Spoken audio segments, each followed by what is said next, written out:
Cyberpunk 2077 is set in a futuristic dystopia inspired by one of the greatest fictitious worlds created in the 20th century.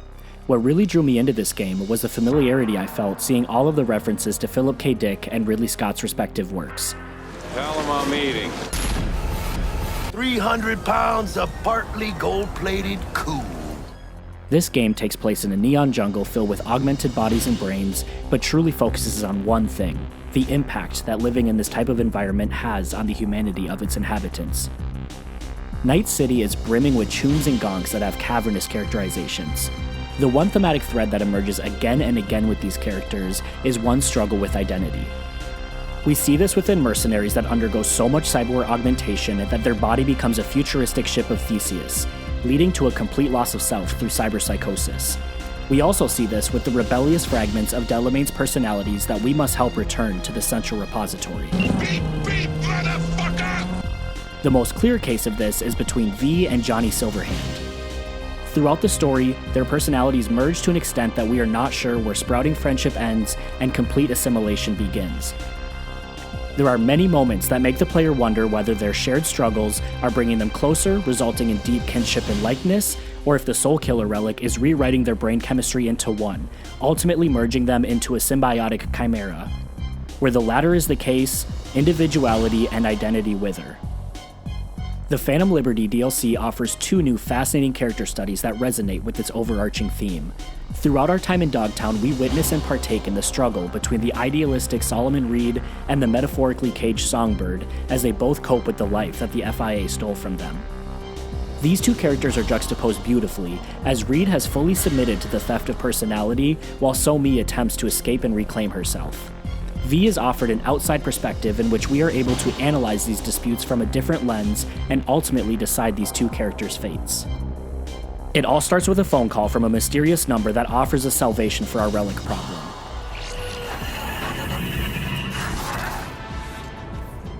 V? Can you hear me? A kind voice instructs us to enter into the independent district of Dogtown for undisclosed reasons, promising us help if we come. Upon arriving, we suffer a cyberware attack, blocking Johnny out of the foreground of our brain, essentially muting him. Songbird provides background for why we were summoned. She is talking to us from a plane that is on a crash course, barreling towards Dogtown. Along with Songbird, the president of the NUS is also on board, and we must find the crash site in order to rescue the president. While helping us sneak through the back entry and upwards towards a high point in a dilapidated stadium, So-Mi provides exposition setting the stage for the story. This sanctuary city of sorts was founded by a former soldier of the new USA, Kurt Hansen. Kurt was deserted here in Night City at the end of the war and decided to stay rather than escaping with the other soldiers. Eventually, he established an independent settlement that stands separate from both Night City and the NUS. Naturally, the president of Hansen's old coalition is not welcome here, and that becomes apparent as Space Force One enters the nearby airspace. V, the president! You have to... Songbird! God damn it! Shit! Fuck me!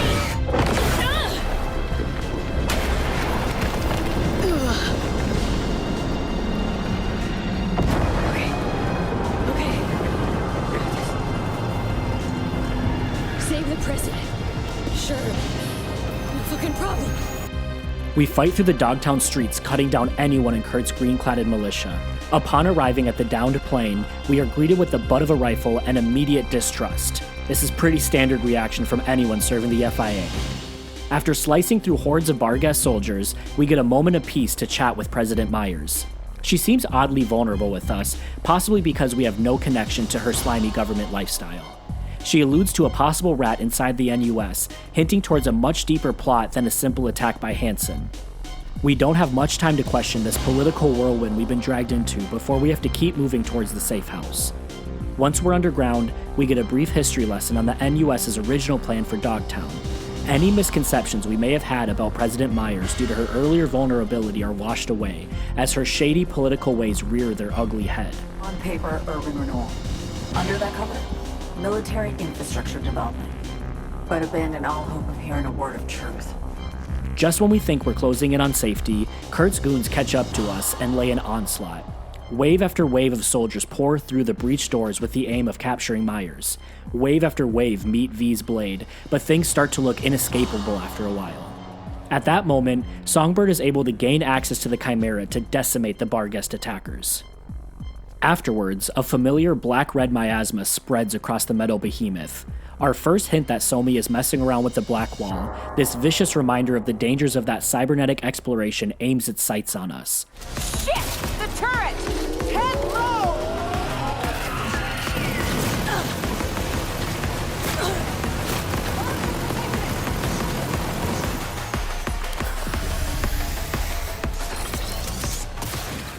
Since we're the main characters and we have plot armor, we're able to take down the cybernetic monstrosity with ease.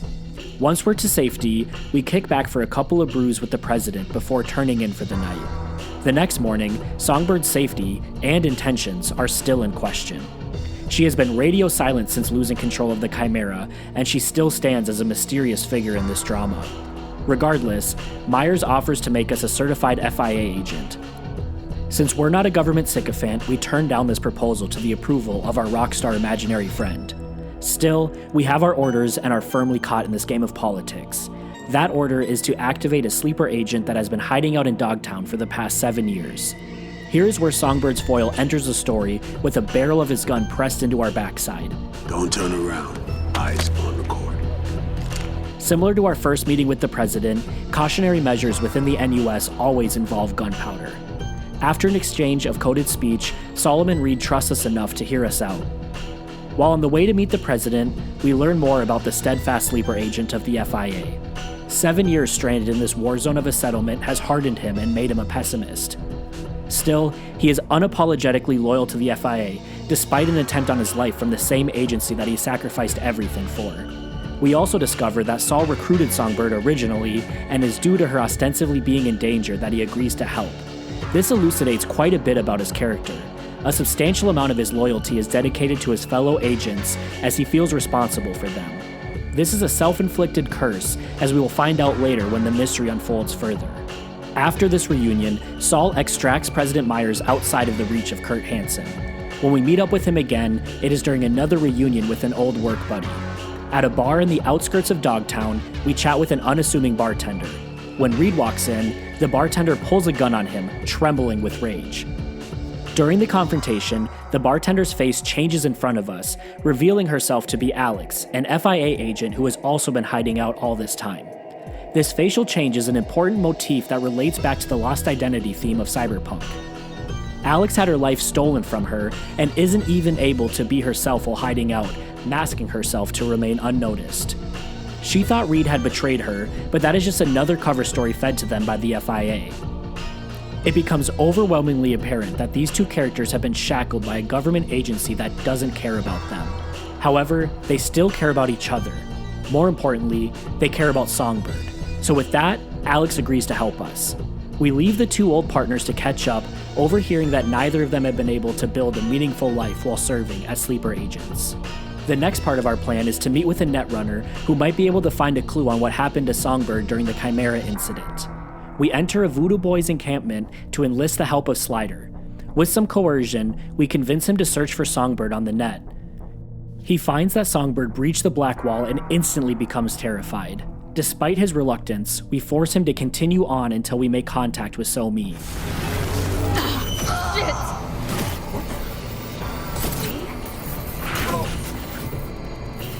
We learn that she is being held prisoner by Kurt Hansen, and we agree to meet her at an upcoming party at the top floor of his stronghold. When we lose connection, we see that Slider had his brain fried by the Black Wall. Reed flashes his true colors and shows no remorse, and we infer that he was planning to kill Slider regardless. Need you to come clean. Were you gonna off him no matter what? Question's moot. Slider's dead. What's done is done. Overall, this visit to the Voodoo Boys was a success, as we now have a meeting point, but it results in a massacre. Par for the course in government work.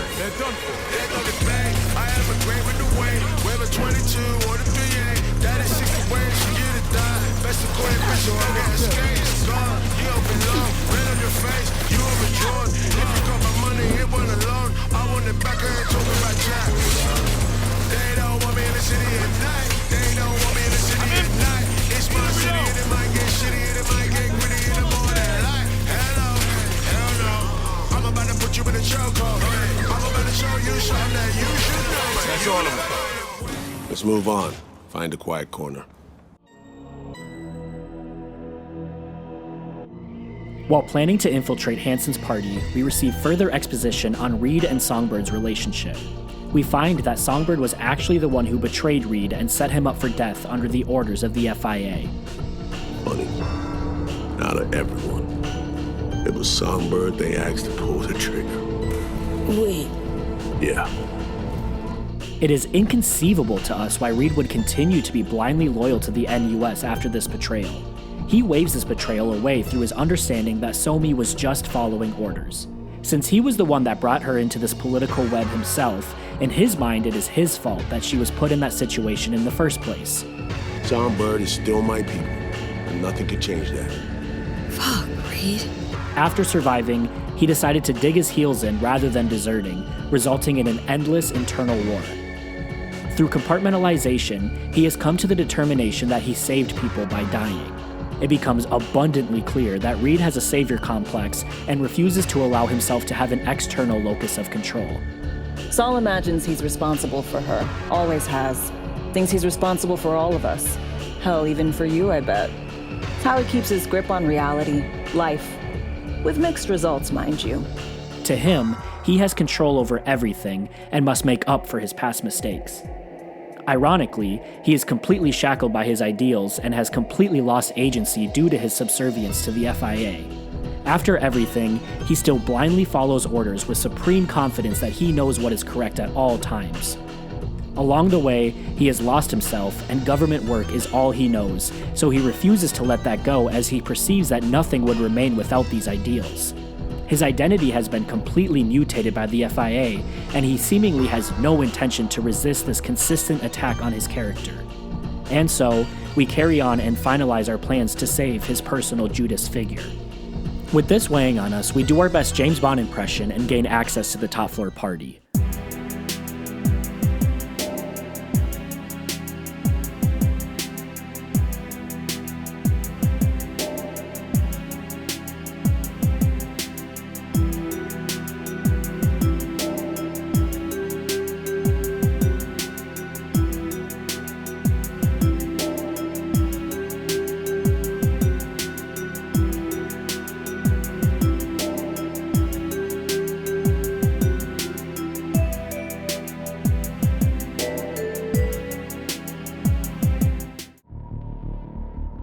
Reed tells us to blend in and look like we're enjoying ourselves, so we do as we're told.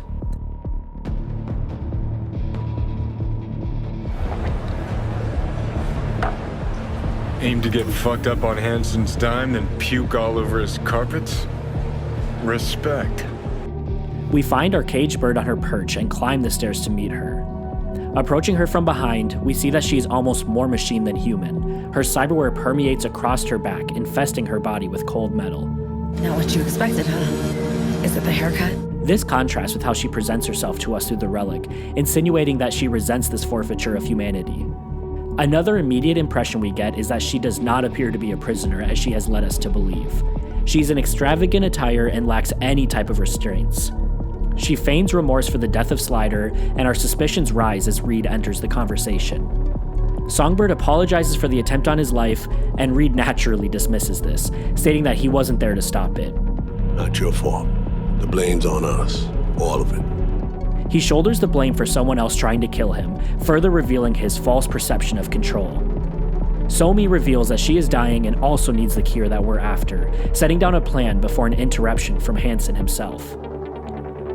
As she is being led away to be paraded to the other guests by her captor, she links back into our relic and promises to save us both. She blows off our questioning before breaking the link, leaving us with the feeling that we are being played. We share these feelings with Reed, and we are met with agreement. It becomes apparent that Songbird has set all of this up from the start, revealing that she is the NUS mole. Her plan? To trade President Myers for access to the cure. However, the plan didn't work as intended, which is apparently common with Songbird's plans. As a chess master, she'd be famous for dazzling plays and excruciatingly beautiful defeats. Regardless, we're knee-deep in the political swamp, and our only option is to keep following along. We are tasked with stealing the identities of a pair of twin netrunners that are here to work with Hansen. We do so by joining them in a game of roulette. We keep conversation with them while scanning their identities and personalities for future use of the implant. In a high-stakes game, we are able to get enough data to successfully impersonate them just in time before another intrusion by Kurt Hansen. The jig is up and Kurt threatens us before throwing us out of his skyscraper fortress. We take one for the road and make for the exit with Reed.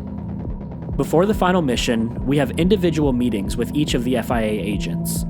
I haven't talked about Alex much so far, but she also struggles with her identity due to the clutches of the FIA.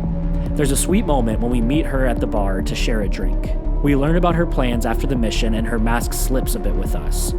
We learn about her dream to escape to a warmer place and her wish to act. This acting dream is poignant, as it is a way to take on new roles since she's not happy with what has become of her own existence. I just want to be a normal fucking person for a little bit. Myself, specifically. Just me. Just Alex. She wishes to take control back, but first comes the mission. We share a dance with her before heading out into the night to meet Songbird. Somi takes us to a place of comfort with fairy lights and a break from the Dogtown noise. She opens up to us about her past in Brooklyn and how she feels that Reed killed that city girl through recruitment to the FIA. Everyone uses her for their different selfish purposes. Reed uses her to feel good about himself and to further his ideals. President Myers uses her for breaching the Black Wall, while Hansen's using her for access to the Neural Matrix and the President. Everyone perceives her as a weapon as opposed to a person. She expresses that we are the only ones that she can trust and devises a plan for us to escape with each other and leave Reed behind. She confides with us that her time in the Black Wall has begun erasing her memories. A snowflake lands on my glove. I can calculate its unique fractal structure. But what did my mom's voice sound like? Between that and seeing a robotic version of herself in the mirror, she's losing her grasp on her sense of self. She's a caged bird seeking to fly free, and we are the only ones that can unlock her restraints. With this bond strengthened, we go to our last meetup of the night. Reed waits for us at the Ripper Doc's office where we get our face implant installed. We chat about Songbird and he reassures us that he knows what's best. He truly believes that he fully understands Somi's situation and can help her better than she can help herself, while providing her zero say in the matter. But I need to help Somi first. She's lost, and I'm concerned she doesn't know what she's doing. He robs people of their agency so that he can keep control and his own grip on reality. All the while, he fails to understand that he is committing the same mistakes over and over again. His plan to save Songbird would only force her into another form of captivity, that which the whole plane crash was created to originally escape. It is a cycle that mirrors Reed's inability to grow. With these three subsequent perspectives swirling around in our head, we undergo the procedure. We have now lost a piece of our own identity as the technology replaces our actual face. Whenever we present ourselves as V, that will never truly be our face again, but rather a perfect image of our likeness. We have undergone the soldier's loss of oneness in a horrific manner, hearing the Ripper Doc peel the skin off and replacing it with synthetic material. Despite the symbolic loss of identity, we still have the freedom to choose between Reed and Songbird, a decision that quickly approaches with all of the chess pieces set. The next day, we follow through with the plan and kidnap the twins. To our horror, Alex and Reed murder the brother and sister without a single ounce of remorse. This is our final reminder of the ruthlessness of the FIA. We turn on our facial copying implant and head to the stadium to save Songbird. After passing through Hansen's questioning without suspicion, we join Songbird down by the Neural Matrix. This is when we finally decide who to side with. We can either help Somi in escaping or betray her and help Reed capture her. Reed does ultimately seem to be the more trustworthy of these two characters. Being shackled by his ideals, he is a fairly readable character. While he surely has his secrets, he is far more predictable than the reticent Songbird. However, we have grown a bond with Songbird during these events. If we were to attempt to capture her for the FIA, this would be yet another betrayal in a life of distrust. Overall, Songbird seems like a better path than aligning with the FIA, so we agree to help her and betray Alex and Reed. Somi secures the Matrix and hacks into the stadium defenses. Alex takes out Kurt easily above us and we begin our flight. Alex is rightfully pissed at our betrayal. Regardless, we flee and escape through the sewer system. Once secure, we receive a call from Reed. At this point, Reed has fully lost himself to the FIA, losing his individuality completely and referring to the agency as we. Songbird is in bad shape, and we need to get through the terminal to the rocket ship to the moon. While on the brink of death, she calls out for Reed, another sign that these two care deeply for each other, but their individual duties to the FIA have set them inescapably against one another. Songbird has a soured perspective of Reed, believing that her use to him is to feel good about himself and to feel in control. I think he has a genuine care for her, but he has fully assimilated himself as a faceless agent now. We get past TSA and through the terminal with little issue, but have to hide near the rooftop when President Myers arrives.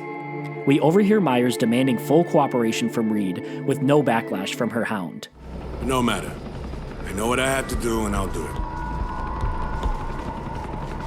I authorize you to take any and all necessary action.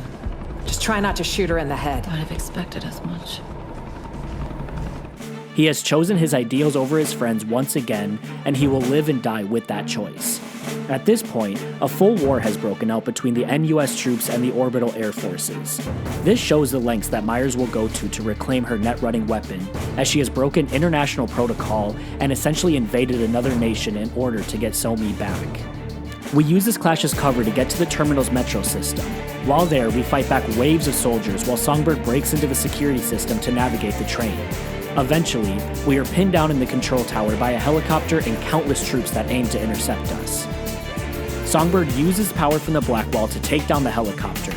Here we see the horrors of the Black Wall truly unleashed on the material plane. The Black Wall was placed to keep rogue AI out and secure a space for humans to continue using the web without fear of being attacked by the bloodthirsty AI. This power that Songbird is pulling from is rabid yet coalescent. We see this untamable destruction firsthand, and it seems like a power stemming from hell itself. With this infernal strength weaponized, we make it to the train and head to the spaceship. During the train ride, Songbird talks about nightmares she's been having about her betrayal of Reed. She actually synthesizes the juxtaposition between herself and Reed concisely, as she is trying to free herself and reclaim her identity, while the attempt on Reed's life drove him deeper into the clutches of the FIA. Sounds ridiculous now. Years on, he's still her loyal hound. And I can't get away fast enough. During this conversation, she also reveals that she has been playing us all along. Reed's not the only one I've betrayed. Neural Matrix V can only be used once. She seems to genuinely feel guilt about this, but she has proven to choose herself over everyone else time and time again, and this is no different. Still, as giving her back to the FIA doesn't feel like a good option, we continue on in our mission to save her. We carry her from the train to the airship, a few steps away from sending her to the moon. In the final moments, Reed steps out of the spaceship as one final confrontation ensues. Stop there. That in order. Stop where you are or die. Look. Putting her down.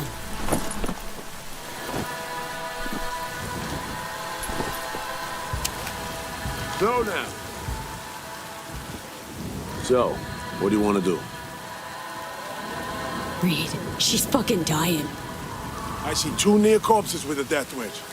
Your fault alone if she kicks it. Right, because you and Myers had no hand in this shit. That is all that awaits her on the moon. You want to save her? Leave her to me. That biz 7 years ago? Song followed Myers' order, then never forgave herself for it. It'll be the same for you. Remorse to the end of your days. But this ain't about Song anymore, V. No, this is about her not sparking another war. I'm taking Songbird to Washington. She'll answer for treason. She has to. Been hiding behind the NUS flag all your life. Come a day, they'll drape it over your casket. You'll never understand. Understand a lot more than you do. You ain't doing this for the NUS. Or for Myers. Doing this for you alone. Got it. You're nothing. No one. Grow the hell up. Came to terms with my personal failure way back. But caring about Somi, I strove to help her. Well, she shat all over everything I could say in her defense. She's gonna drag you down too. Leave her to me, and save yourself. Really don't want to shoot you. Same. Just turn around and walk away. Can't hand her over. Won't. Out of my way, Reed.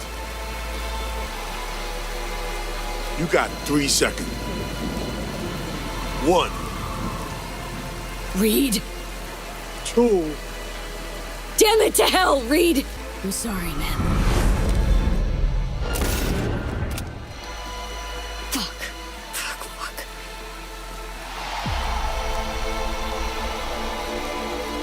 You had no choice.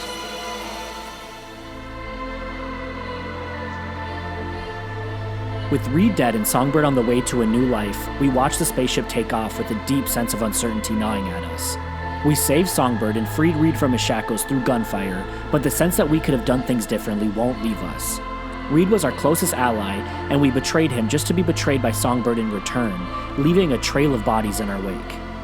This ending just doesn't sit right with us, and it's hard not to wonder what might have happened if we made better decisions.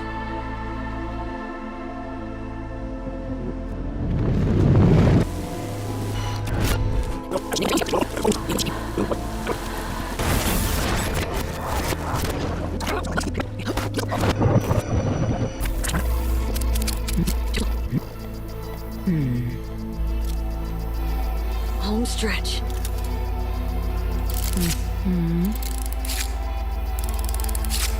Kurt, we have a problem. No, I can handle the one down here. Really expected this to work?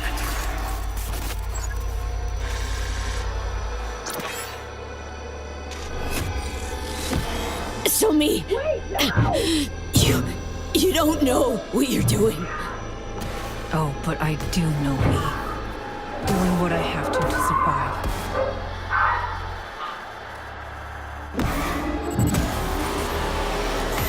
In response to this new decision to betray Songbird, she taps into the black wall and causes mayhem across the Dogtown Stadium. Alex is killed by Hansen above us as Songbird blames us for everything, claiming that she is only doing what she needs to survive. She feels incredibly betrayed by her break in trust and completely loses herself to the black wall. Her eyes glow a nightmarish crimson as she leaves an odious trail in her wake. Okay, so maybe not the greatest start to our attempts to fix things, but sometimes you have to trust the process. We follow after Somi and fight through the Barghest army. At the exit of the stadium, we are blocked by Kurt Hansen and have to fight to get past him. It's not quite as easy as Alex made it look.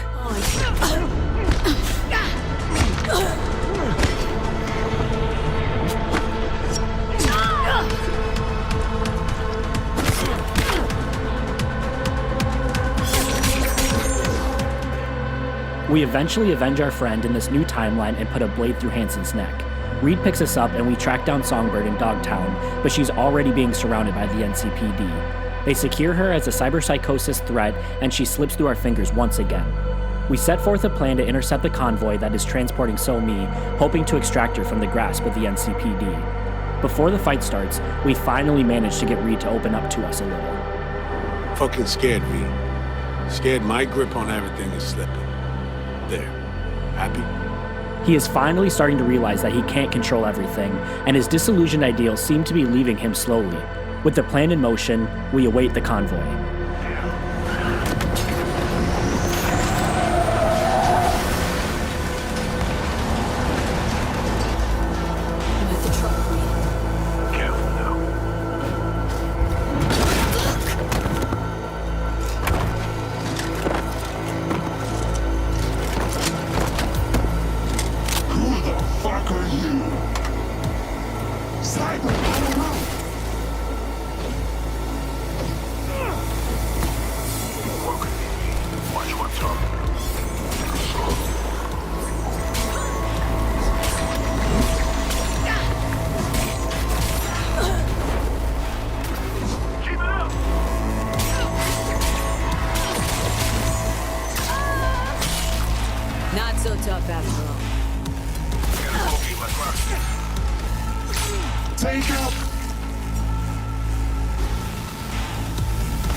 After taking down the MaxTac squad, Songbird flees and we are forced to chase after her again. We check in with the wounded Reed. He finally allows his agency to pass on to someone else, and he entrusts us to go save Songbird. We follow her until we find ourselves on the brink of the abyss. Gaze into the abyss, you'll find the abyss staring right back at you. This Nisha illusion perfectly illustrates the dangers of entering the Blackwall, as the rogue AI are hungry for a host to bring them into our world. They have finally found this with So-Mi, completely taking over her personage. Songbird warns us to stay away one last time. She laments that Reed stole her life by recruiting her to the FIA, stating that he lives in a world of half-truths of his own making. But her fate is now in our hands, since Reed finally provided us with agency and let go of his own. We head ever downwards to the belly of the beast as Johnny offers a harrowing warning. She's not alone. Is it the Blackwall? Johnny? Johnny! To keep our promise to Reed, we head down a very Resident Evil 2-esque elevator to confront the futuristic Lovecraftian atrocity. Songbird blocks the path behind her as she heads to the core. While trying to unlock the door to follow her, we are attacked by an amalgamation of the rogue AI of the Blackwall in robot form.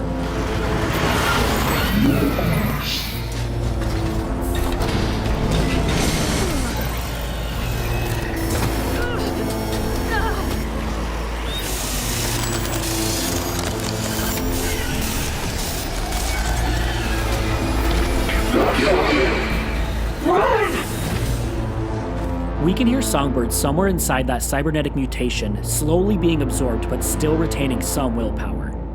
We have to unlock the other seals while hiding from the metallic monster that hunts us. Our only reprieve from this terrifying pursuit is a string of Songbird's memories that we relive throughout the facility. We see her receiving cyborg via surgery, losing part of her physical self. We also see Songbird taking her oath with President Myers, including a chilling reminder of Reed's influence on Songbird's loss of individuality. What now? Learn, be useful, resourceful. Reed will see to that. We manage to unlock the door and are followed as we sprint closer to the core. Once there, we have to go through a couple more steps to gain access to the core where Songbird resides. In another memory, we see Reed promising to always be by Songbird's side as she copes with her new role with the FIA and those she left behind. After more hide-and-seek with the rogue AI, we finally release the last lock to enter the core. On our way back, we witness a morose reminder of Songbird's loss of self and memories. They're gonna get through this. Who the fuck are you? Just before entering the core, we are attacked one final time by the robot before Songbird momentarily pulls us into the remaining fragments of her memories.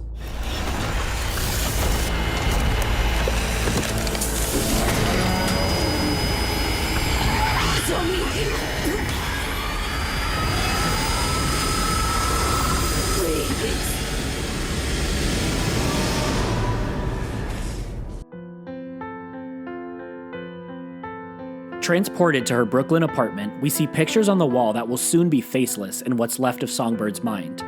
We see the window to the balcony that she used to escape to when life became too much.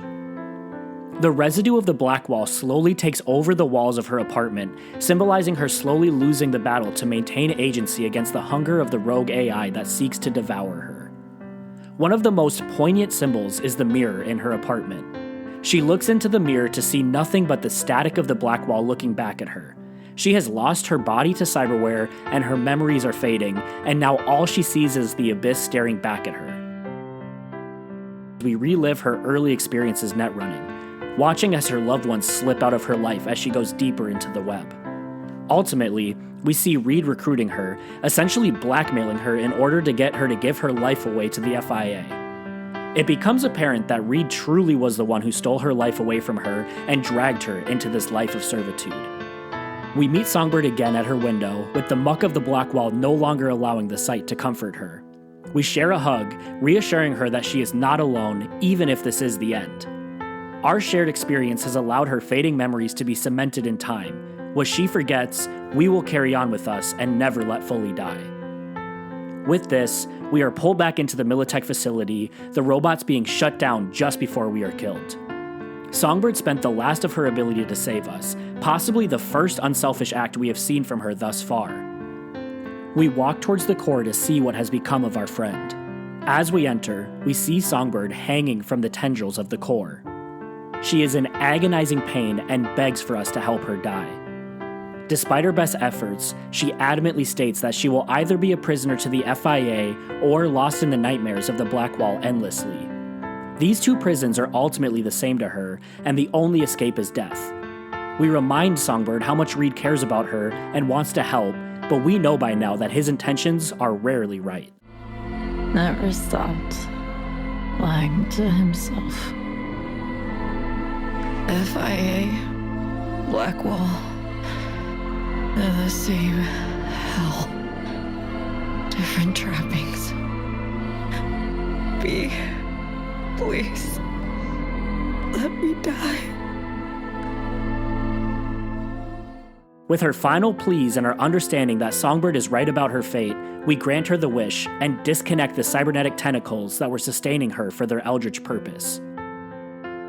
Just too late to have any control over the situation, Reed enters the core and sees Songbird's lifeless body. He immediately shows resentment for us letting it happen, once again feeling that he could have truly saved her. You wanna know what's eating at me? That I didn't get to her first. Ahead of you. Reed. I should have looked her in the eye. Heard her say she wanted out of life. I could have changed her mind. We know now that he was wrong, and we can live with confidence that we made the right choice. We ride with Reed to bring Songbird's body back to President Myers. Still headstrong as ever, Reed believes he could have made a better decision, still not fully grasping the situation. Regardless, we tell Myers to get lost before seeing So-Mi off alongside Reed. He believes he failed her, not knowing that she was finally free and maintained her identity at the end. We sit with Reed for a while he mourns the loss of his friend. Later, Reed contacts us and asks if we can meet him again at the spot we first met. The basketball court is an important place to his character, as his love for the sport is one of the few pieces of personal information we received about him. It shows that he does still have some connection to his life before the FIA and that he hasn't fully lost himself. This is proven further during our conversation. You were right. I wanted to tell you in person. You were right, V. I lost partners, friends, the trust of my superiors.